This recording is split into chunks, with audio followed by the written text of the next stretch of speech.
What a fun and unexpected ride it was for the New York Football Giants. Yeah, that's right, playoffs. Then the Giants messed around and had a wild card round victory over the Minnesota Vikings. But the season's over, and it's time for Joe Schoen and company to build towards the future. There's no question that critical decisions await.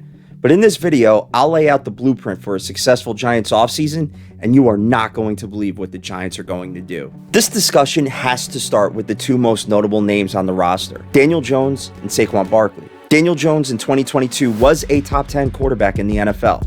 Wait, what's that? You want me to repeat that? I don't have to. But what I will say is this. For Daniel Jones to take that Giants roster and make the playoffs and also win a game cements that claim. Now look, if you disagree, that's fine. Go ahead and sound off in the comments and let's hear what you really think about Daniel Jones. But here is the question that you should be asking yourself.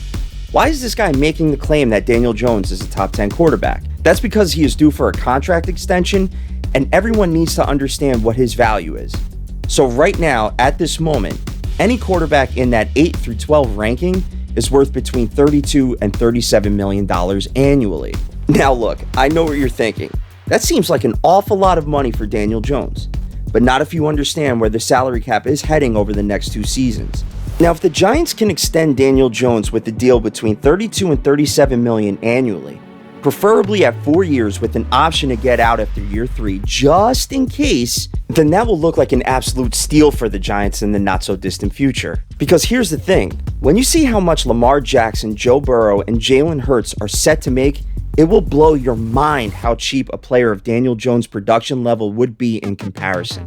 Now on to Saquon Barkley. And Big Blue Nation, you won't like hearing this, but it's time to move on from Saquon. When healthy, Saquon is just a freak of an athlete, but that's the key. When healthy.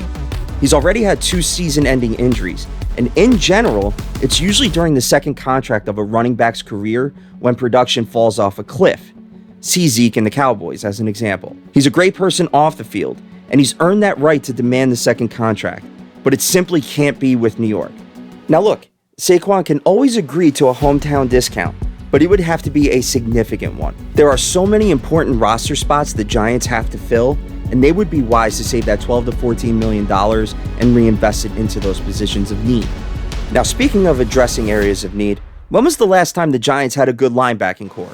Probably since the days of Carson, Banks, and Taylor, right? So in my opinion, the 3 most important positions to upgrade are wide receiver 1, interior offensive line, and linebacker. The good news is the Giants have roughly $54 million in cap space heading into the offseason, 3rd best in the league.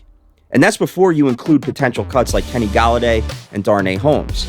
Starting at wide receiver, it might be wise for the Giants to take a page out of their rival Eagles playbook and make a trade for a stud receiver. The top 2 names to keep an eye on are Brandon Ayiuk and T. Higgins. Both the Niners and the Bengals have a surplus of talent, which means they won't have enough money to keep everyone around. The Giants should be aggressive on the phones and see if one of those franchises blinks. Every top young quarterback has a true wide receiver 1. It's time to see what Jones can do with an upgrade in talent at that position. The next area of need for the Giants is the interior offensive line, and it is time for the Giants to fix this position group once and for all.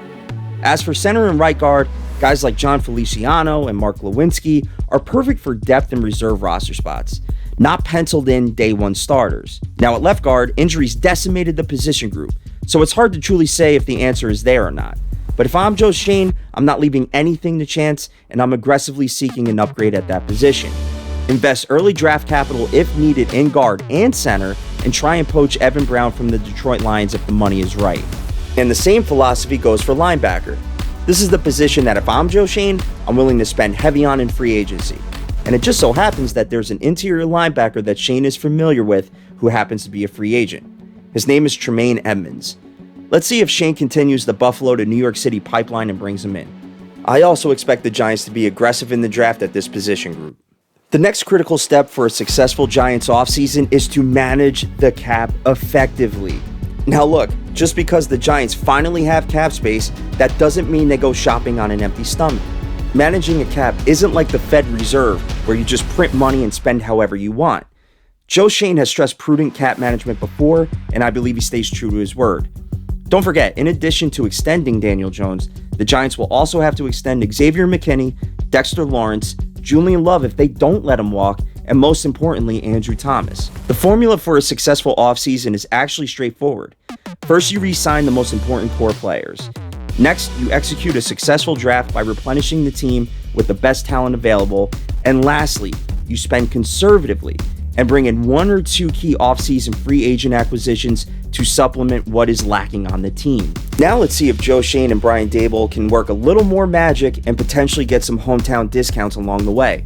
Restructuring Leonard Williams will help the Giants save money, and both he and Saquon Barkley said publicly they'd be willing to take a discount. Shocking what winning can do for a culture, right? So to wrap this up, there's still plenty of work to be done, and you have to be able to compete within your division to make noise. The Giants are still trying to close the talent gap between themselves, the Philadelphia Eagles, and the Dallas Cowboys. But the New York Football Giants have a lot to be excited about. They have a quarterback they can build around and finally have a competent front office in place. The future is as bright as the lights in New York.